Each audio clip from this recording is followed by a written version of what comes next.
میں عید الفطر کے موقع پر سارے انسانوں کو مبارکباد پیش کرتا ہوں۔ یہ ماہ رمضان کا مہینہ تھا جس میں ہم نے روزہ رکھا۔ اس کا مقصد یہ تھا کہ سارے مانوتا کو، سارے انسانوں کو، غریبوں کو بھوک کا احساس ہو۔ روزے کا مقصد یہ ہے کہ ہمیں بھوک کا احساس ہو۔ اس مقصد کے تحت ہم نے روزے رکھے تھے اور اس کے شکرانہ میں ہم نے عید کی نماز پڑھی۔ میں عید الفطر کے موقع پہ سارے انسانوں کو، سارے سماج کے لوگوں کو عید کی مبارکباد پیش کرتا ہوں۔ ہندوستان کے اندر، دیش کے اندر بہت سارے تہوار ہیں جی بہت سارے تہوار ہیں دیش کے اندر، لیکن رمضان کے جیسا تہوار نہیں ہے۔ جی، یہ تہوار جب شروع ہوتا ہے تو پتہ نہیں لگتا یہ ایک خوشی کا موقع رہتا۔ اللہ نے خوشی منانے کے لیے تہوار رکھا ہے سب کے لیے۔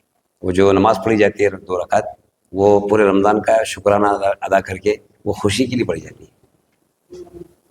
اس میں افطار کے بارے میں کیا مطلب ہے؟ جی، افطار کا کیا مطلب ہے؟ افطار جو ہم پورا صبح سورج نکلنے سے پہلے جو ہم سحری کرتے ہیں اور پورا دن روزہ رکھنے کے بعد میں اس کو افطار کرتے ہیں، تو وہ اس کی خوشی میں افطار کیا جاتا ہے نا۔ اس مادھیم سے سماج کو کیا سمجھتے ہیں؟ اس کا مقصد یہ ہے کہ جب ہم پورا ماہانہ گزرنے کے بعد میں سب کو جو اس خوشی میں شریک نہیں ہو سکتا اس کے لیے دان دیتے، سارے انسانوں کے لیے دان دیتے اور اس کی خوشی منائی جاتی۔ خوشی میں ہم لوگ سب ایک دوسرے سے عید ملتے ہیں۔ عید ملنے کے موقع پہ ایک دوسرے کو مبارکباد دیتے ہیں۔ یہ رمضان کا سب سے بڑا مہتو ہے۔ زکوٰۃ جو ہے کسی سماج کے اندر جو ہے کہ ہم نے جو اپنا مقدر ہے اس کا جو حصہ ہے جو دینا چاہیے، لیکن زکوٰۃ میں یہ نہیں کیا جاتا، اس کا کیا مطلب ہے؟ زکوٰۃ بولیے مولانا۔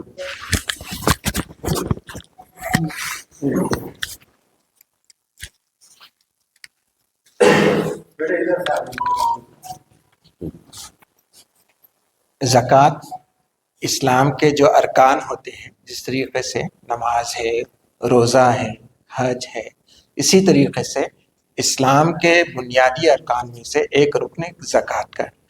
زکوٰۃ ایک طرح سے یہ اللہ کی طرف سے مالداروں پر یہ فرض کیا گیا ہے کہ وہ اپنے جو مال ہے اس میں سے 2.5% وہ پورے سال میں جتنے وہ انہوں نے کمایا ہے اپنی ضرورت سے زائد مال پر، اس کو وہ نکالے اور جو غریب غربا لوگ ہیں، جو یتیم ہیں، بے سہارا ہیں، جو جیلوں میں بند ہے، قیدی ہے، بے قصور، ان کو چھڑانے کے لیے ان مال کا استعمال کیا جاتا ہے، ایجوکیشن پر اس پر استعمال کیا جاتا ہے۔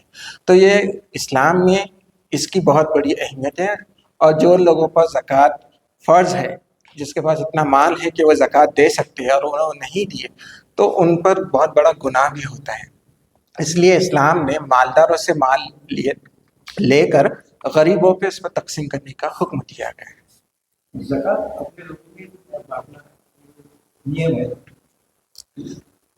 زکوٰۃ میں اس طریقے سے کوئی ہمیں حکم نہیں ہے، بلکہ ہم کو قرآن میں اس کے 8 پارٹس بتائے گئے ہیں کہ کہاں کا ہم اس کو زکوٰۃ کو دیا جا سکتا ہے۔ اس میں مسکین ہے، غریب ہے، یتیم ہے، بیوہ ہے، بے سہارا ہے، اسی طریقے سے جو مسافر ہے، جو قیدی ہوتے ہیں جیلوں میں بے قصور جو قید ہیں ان کو چھڑانے کے لیے، جو قرض والے ہوتے ہیں، مقروض ہوتے ہیں، ان کا قرض ادا کرنے کے لیے، اس طریقے سے 8 اس کے بیک گراؤنڈ ہیں، انہی میں اس پر یہ زکوٰۃ ادا کی جاتی ہے۔ آپ کا شکر۔